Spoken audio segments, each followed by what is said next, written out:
o poder da palavra, o poder do Evangelho, lendo Romanos capítulo 1, versículo 16. Paulo falou aos romanos: não me envergonho do Evangelho, porque é o poder de Deus para a salvação de todo aquele que crê. Primeiro do grego, primeiro do judeu e depois do grego. E quando a gente fala em poder, surge a pergunta: o que é o poder? Primeiro, na visão humana. O poder, na visão humana, é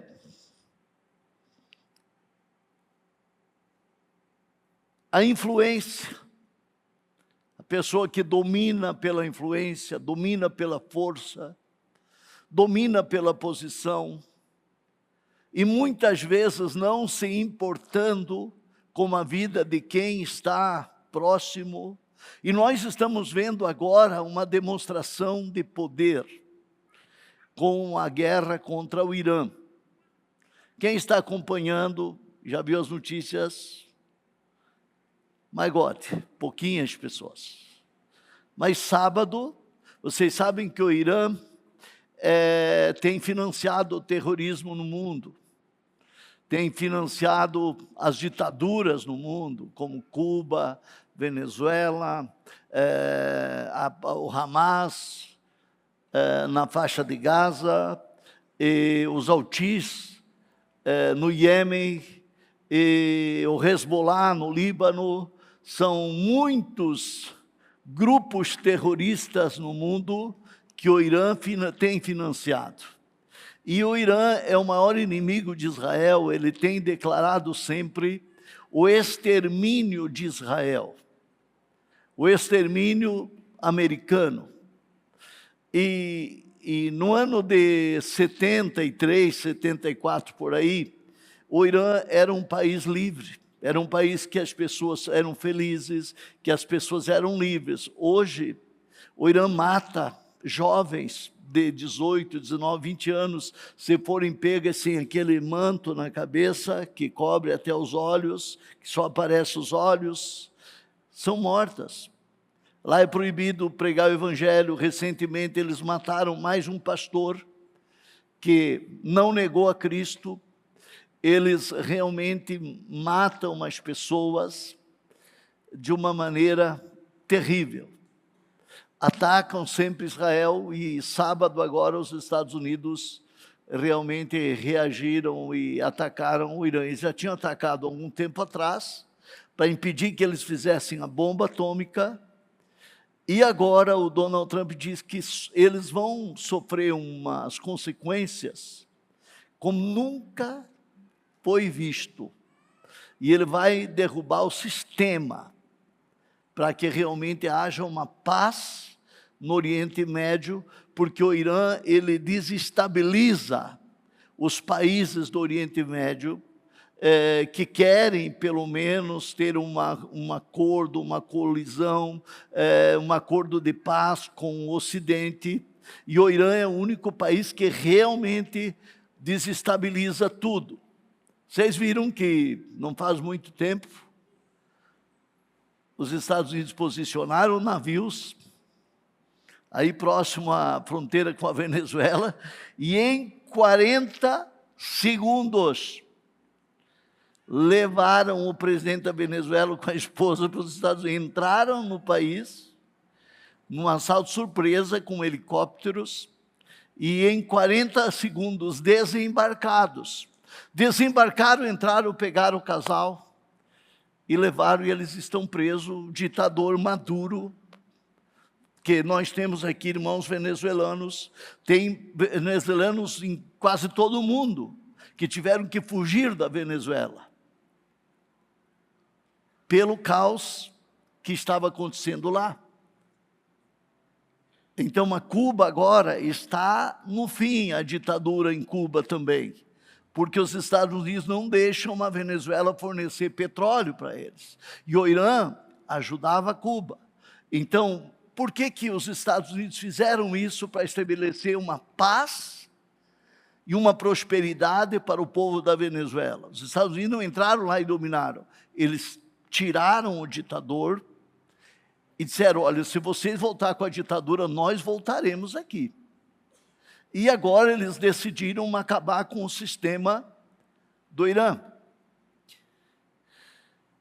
Eles começaram a atacar os Estados Unidos e Israel sábado. Agora, sábado, hoje é domingo, né? Para amanhecer sábado. Eles mataram 80% dos políticos. Mataram o presidente do Irã e mataram o Ayatollah, que é o cara que realmente dominava com punho de ferro, já foi morto. E a guerra continua, porque o Irã tem um poderio militar também muito grande. E não vão parar, e eu acredito que eles vão eliminar o sistema, para que haja paz. Ouvi agora que a Inglaterra, a Alemanha, e, se não me engano, a França, já entraram na guerra em apoio a Israel e os Estados Unidos. O presidente da Rússia, Vladimir Putin, somente ameaçou, diz, olha, nós não queremos entrar na guerra porque vai ser o fim da humanidade, porque a Rússia sempre forneceu arma para os povos do Oriente Médio. Todos os países do Oriente Médio, eles têm armamento russo, e os Estados Unidos sempre forneceram arma e protegeram Israel. Então, a Rússia e a China, eles fizeram uma ameaça de se posicionar para entrar na guerra contra o Irã, mas o Donald Trump posicionou navios, deu uma ordem também para que eles se posicionassem com submarinos anti-torpedo para proteger os navios deles, os porta-aviões, e inclusive tem esses submarinos nucleares, né, que são capazes de lançar esses mísseis com bomba nuclear. Então, o presidente Putin disse, olha, se a Rússia entrar na guerra, vai ser o fim da humanidade. E ele já falou a respeito da França, que se a França quisesse uma guerra contra a Rússia, a França ia desaparecer do mapa. Então, mas pastor, por que está acontecendo isso? Por que os Estados Unidos fazem isso? Sabe por quê, irmãos? Porque a Bíblia diz que tem que haver um acordo de paz no mundo para depois vir o fim. E nós estamos indo para um momento do fim. Nós estamos indo para um rumo que não tem volta. Capítulo 5 de 2 Tessalonicenses, se não me falha a memória, queria que a mídia encontrasse o versículo. Quando vos disserem paz e segurança, eis que sobrevirá repentina destruição, surpreendendo a todos. Quero que o pessoal coloque aqui. Então, a guerra, ela é uma coisa que você não tem noção. Vamos ver. Quando vos disserem paz, quando disserem paz e segurança, então tem que haver uma paz no mundo, os líderes mundiais têm que estar em harmonia. E aparentemente o governo americano está colocando ordem na casa. Vocês vão ter que aceitar a nova ordem mundial. Nós temos que falar a mesma língua. Vai ter um sistema só financeiro, um sistema, eles estão colocando ordem. Então, olha só, quando disserem paz e segurança, a destruição virá de repente sobre eles, como as dores de parto, a mulher grávida, de modo nenhum escaparão. Versículo 4. Vocês, porém, irmãos, não estão nas trevas, para que esse dia os surpreenda como um ladrão. Vocês todos são filhos da luz e filhos do dia. Não somos da noite, nem das trevas. Portanto, não durmamos como os demais, mas estejamos alertas e sejamos sóbrios. Pois os que dormem, de noite dormem, e os que se embriagam, de noite se embriagam. Nós, porém, que somos do dia, sejamos sóbrios, vestindo a couraça da fé e do amor e o capacete da esperança da salvação. Porque Deus não nos destinou para a ira, mas para recebermos a salvação por meio de nosso Senhor Jesus Cristo. Amém. Você pode aplaudir a Jesus?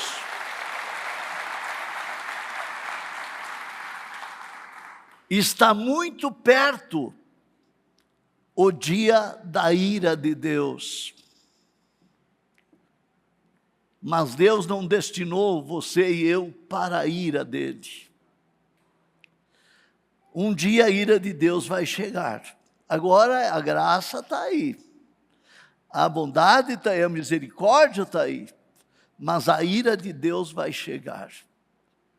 E vai pegar as pessoas que zombaram do Evangelho, que rejeitaram a Jesus, que rejeitaram uma pregação, que rejeitaram a célula, que rejeitaram as orações, as visitas, os conselhos dos líderes, que muitas vezes se sacrificam, que não dormem, atendendo pessoas, aconselhando casais, de repente a pessoa vira as costas, não, eu vou viver minha vida, eu estou pensando, eu vou sair da igreja.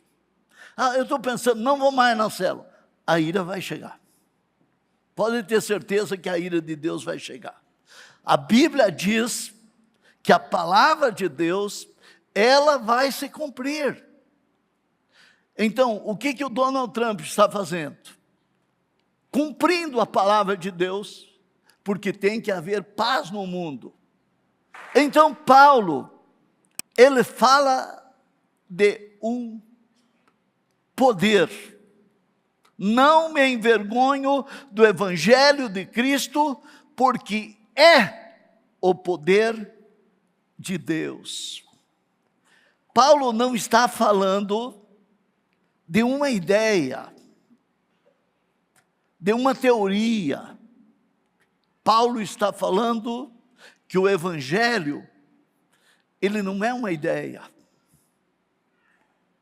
O Evangelho não é uma mensagem de motivação, não é uma palestra de motivação. O Evangelho é o poder de Deus que tem uma finalidade: salvar a pessoa.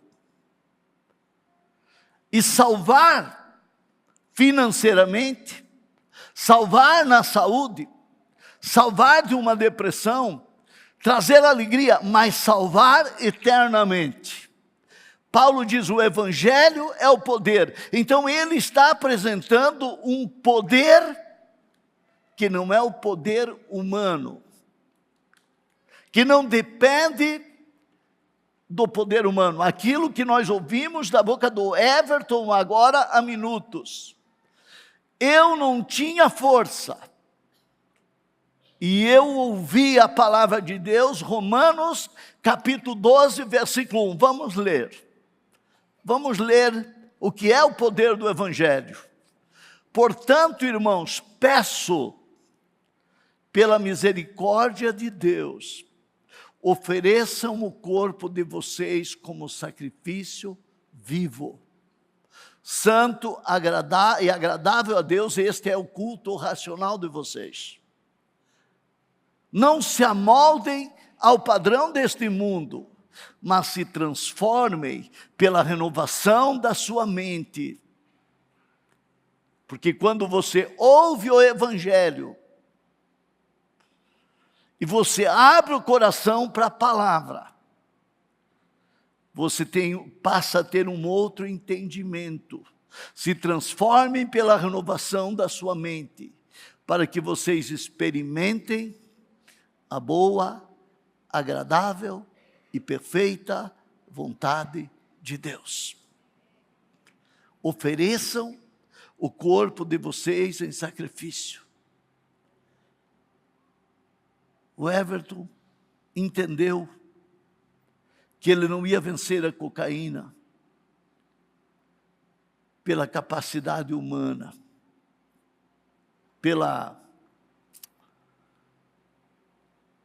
o raciocínio humano, a autoajuda, né, que os coaches trabalham muito em endeusar o homem. Eu posso, eu faço. Claro, você tem que fazer a tua parte, mas quando termina a tua capacidade, começa o poder do Evangelho, o poder de Deus na vida daquele que crê. O Evangelho é o poder de Deus. E quando ele entendeu que o corpo dele poderia ser entregue a Deus numa oração: Deus, eu entrego a ti o meu corpo, me ajude. De repente a vontade do vício desaparece. Eu sei que você nunca vai conseguir explicar, Everton, isso. Ninguém consegue explicar isso. Como é que de um momento para o outro, você passa a gostar daquilo que você não gostava, e passa a rejeitar aquilo que você gostou a vida toda? Né, alemão?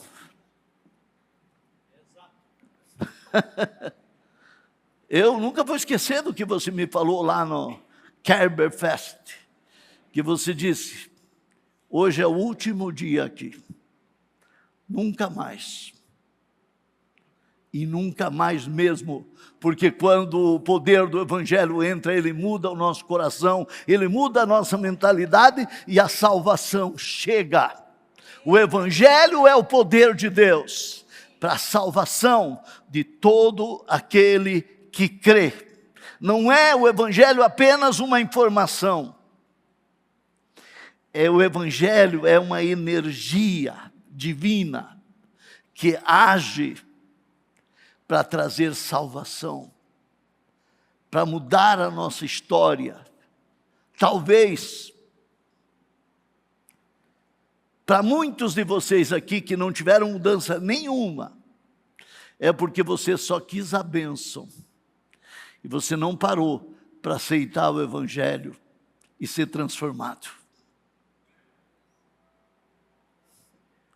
Quando você abrir o teu coração e você se entregar para Jesus,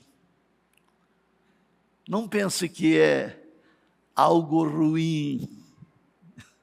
Não, você vai ver a boa, agradável e perfeita vontade de Deus acontecendo na tua vida. Você vai ver isso.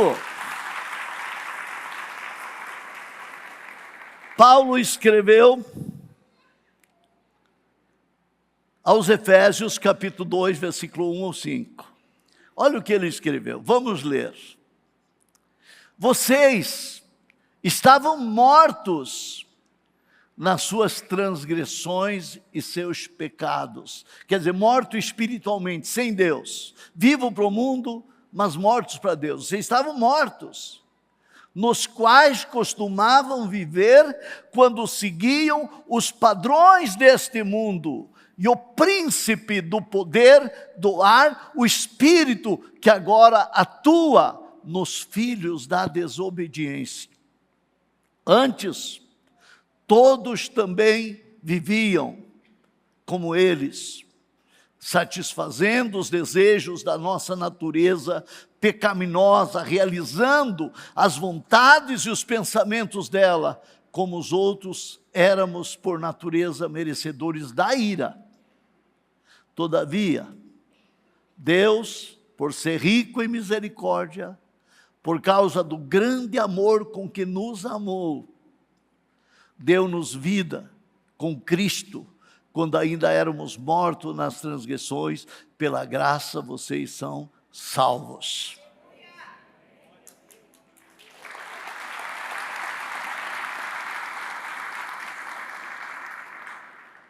Essa palavra final mexe muito comigo, quando diz assim: Deus, pelo seu muito amor com que nos amou, Ele nos amou tanto, e Ele ama tanto você, que Ele não quer que você pereça. Ele não quer que você seja alvo da ira dEle um dia. Ele quer que você receba a Jesus e experimente o que é o poder do Evangelho, o poder da graça, porque pela graça vocês são salvos. Eu não sei quantos de vocês conhecem uma história de um homem chamado John Newton. Ele nasceu em 1725 e morreu em 1807. Ele era um inglês que se tornou um mercador de escravos. E ele era ateu, ele era muito mau, e ele era um marinheiro que vendia escravos. E um certo dia, em 1748, e ele já tinha ouvido o Evangelho. Ele estava em alto mar, no seu navio com escravos, e ele foi atingido por uma grande tempestade, uma forte tempestade. E ele tomou consciência que não tinha escape, ele ia morrer. A tempestade era muito violenta e ele ia morrer.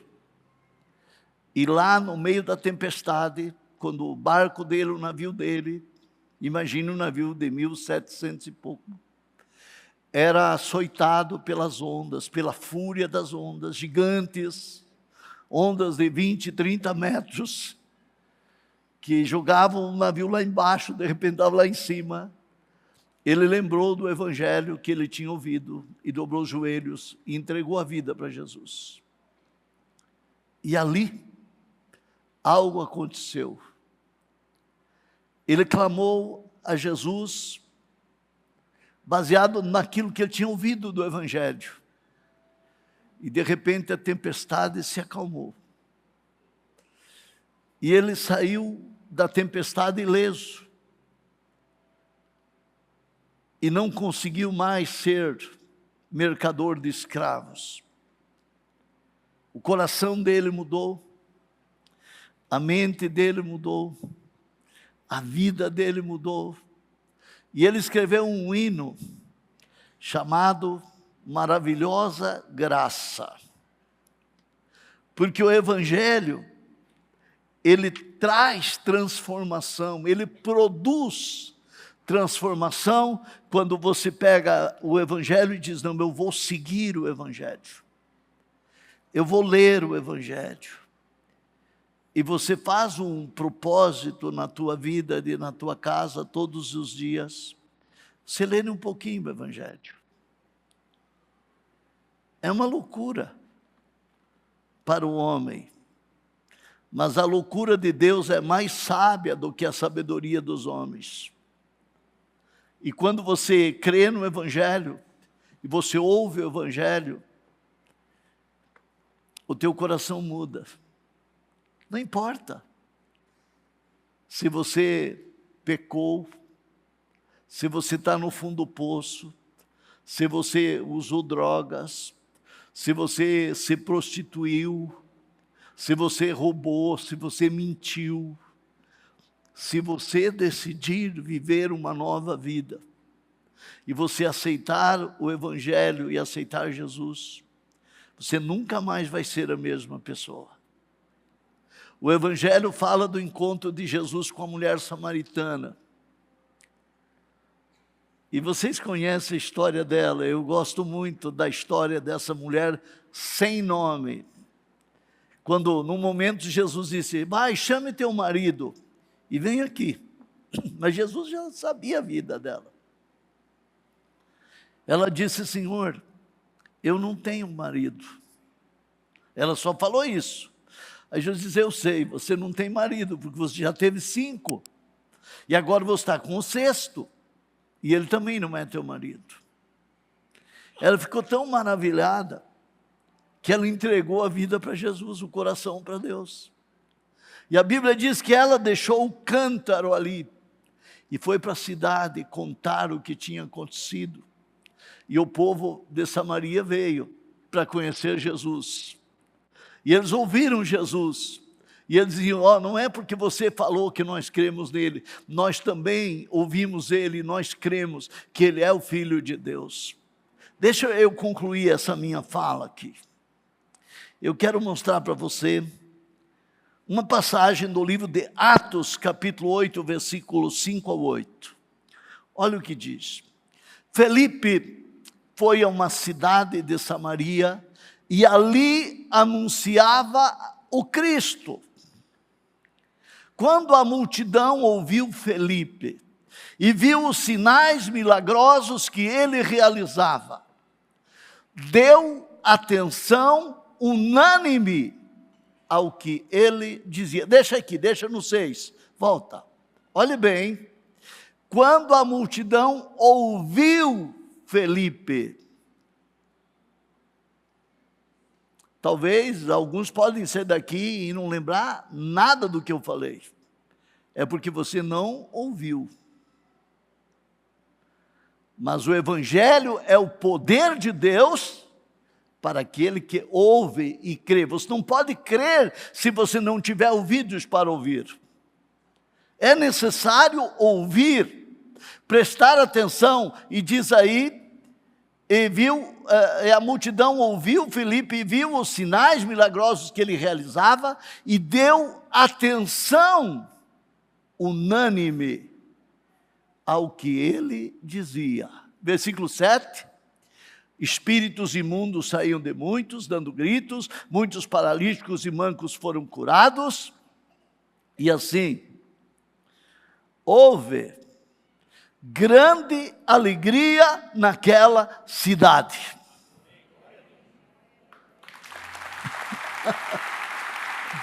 O Evangelho faz isto.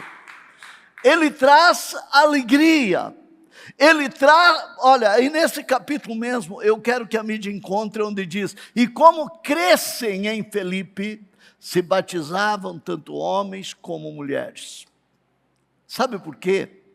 Porque o Evangelho, como eu falei, não é uma informação vazia, não é uma ideia, não é uma palavra de motivação, ele é o poder de Deus para a salvação daquele que crê. E no entanto, quando Filipe lhes pregou as boas novas do reino de Deus e do nome de Jesus Cristo, creram nele e foram batizados, tanto homens como mulheres. Diga, my God. Diga, God is very good. Ele é muito bom.